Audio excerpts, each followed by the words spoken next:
Yes, I know, I'm sorry, my mic's just so stupid. Hi there guys, Darren Stevenson back on another video. Today, as you can see, we have been having problems with my mic the past few videos, and now I'm just going to bring it up really close right here, so I just don't have that problem anymore. Like, I was doing like a check before to see like if people can hear me if I have it like over here, and it's just so bad, I don't know why. So now I'm just going to bring it right here. So like I'm literally going to like sit here with the mic on my mouth just so people can hear me. It's ridiculous. I need to either, I don't know if this is just broke or the settings are just really stupid, but either way, hello.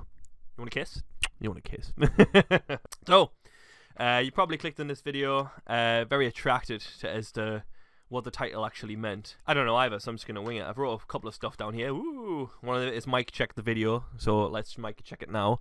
1, 2, who's going to win the YCS?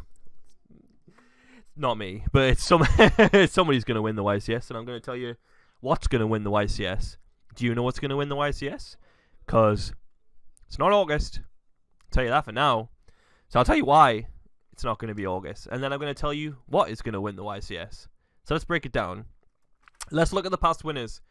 Ever since Mermaid got banned, that's when the new format officially launched. When Nightmare Mermaid got banned, everybody thought August was going to be rubbish, and we were wrong. August is still like really insane, as you can tell from like the past winners. So it got to the final of YCS London, losing to Demise Sky Striker deck, which is pretty cool. Built to directly counter the August meta. And then you have YCS Lima, where in a team 3v3, a team of 3 August players like took the whole event, undefeated throughout the whole event, which is pretty insane. So then you'll start to think, let's just put it in a little bubble, what the meta is going to be like. It's easy to think that the meta is probably going to be like August, mostly August, and a handful of Sky Striker. Reasonable assumption to come to, and I think you'll be right. So you'll probably think, oh, one of those decks is probably going to win then. But you'll be wrong. Why? Because I just think the August mirror is just too rubbish, and there's a deck out there that'll do hard counter August, and can also hard counter Striker, because those decks aren't like too over the top. They're not like unfair or anything. They're just like really solid, and the reason why they do so well and why they're really attracted to players because they are solid, because they play with one card, and they make like really strong plays with one card, and they play defensive cards. And hand traps can be really attractive this format, but should you play hand traps this format? Not sure. So why aren't they gonna win? Like I say, they're just gonna counter each other out, and there's gonna be that one deck that just like manages to get in top cut and then just beats all of them, like Striker did when it was like an August meta. But like Striker's not gonna do well if it gets up in popularity, because then it has to play more mirrors. So then what's the alternative? Is it combo? Probably not, because these decks, August and Sky Striker, may not necessarily be Striker, but they're already like playing like a bunch of hand traps anyway, because it makes sense to play hand traps to counter August, because their players can stop to a hand trap, and when your player stops, then you need hand traps to defend yourself, and that's not good for combo, because no combo is particularly too strong that it can play through several hand traps. So it's not going to thrive unless you think of like a really ridiculous combo deck that can thrive in a meta full of hand traps, but I just don't think there is one. And then you have Sky Striker that's just going to set a bunch of defensive cards, and you've also got other floodgates, like there can only be one and stuff like that. And I just don't think it's a meta that combo can really thrive. And the control decks that are played, like August, can just OTK out of their backside, so grinding's not an option.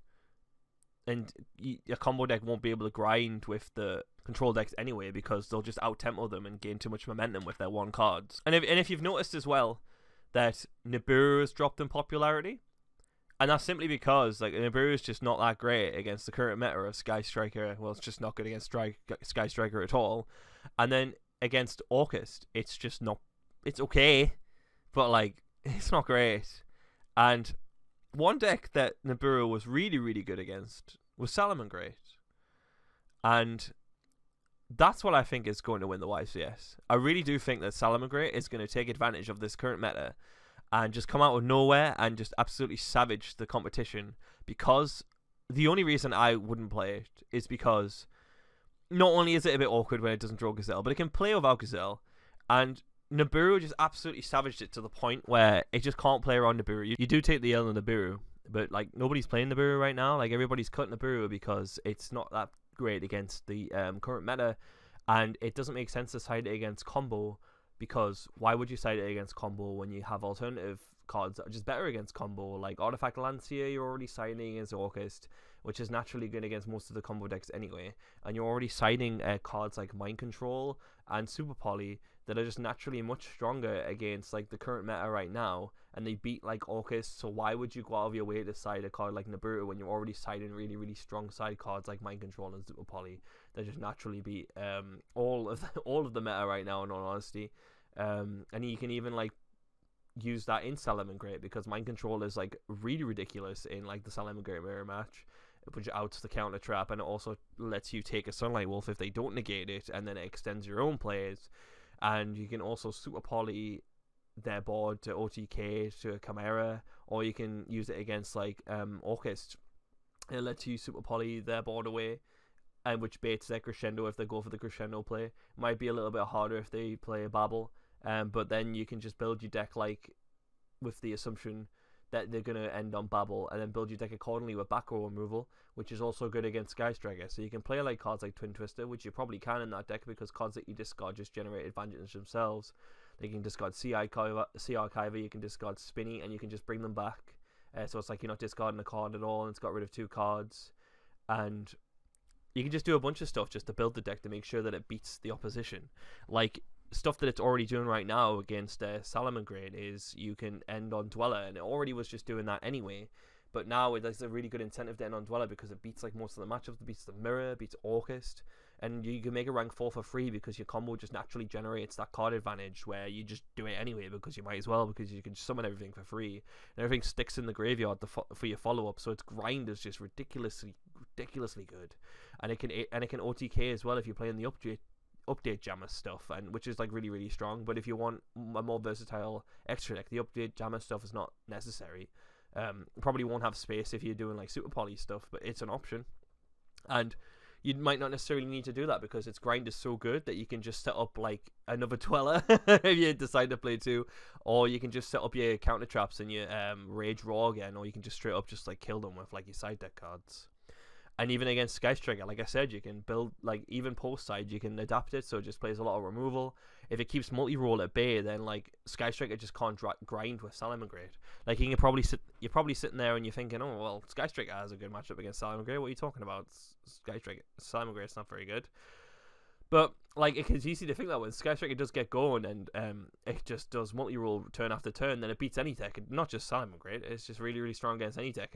If you can't stop multi-roll, then it just gets too ridiculous. But what you can do is, if you play cards that stop multi-roll, like Rage, you already play Salamangreat Rage that counter multi-roll, so as long as you just keep that at bay, then Salamangreat just has a better grind, because you don't have to stick a multi-roll on the field to keep your combo going, because you've got a grave full of stuff that just keep constant recursion.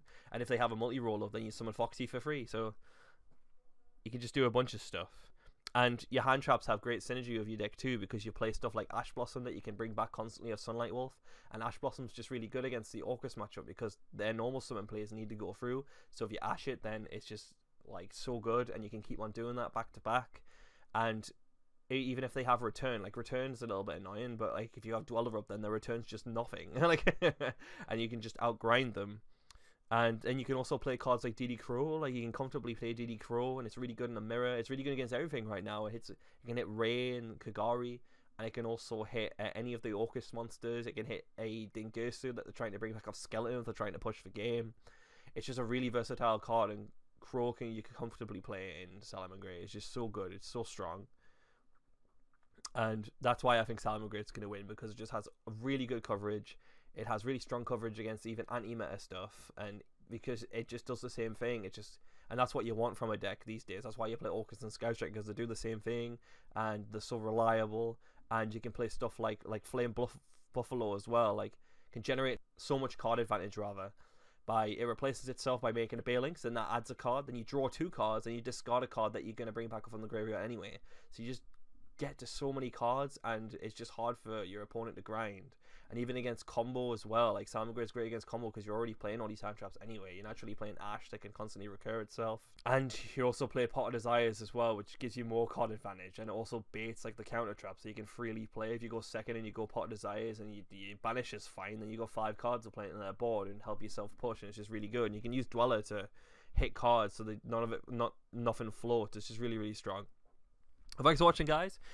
Tell me what you think. I had to do that explanation again because in my first try in the video, halfway through the video, I accidentally pulled the cord out, so I had to do that all again. So, oh god, I'm just so tired. Like, I'm sick of this mic just being terrible.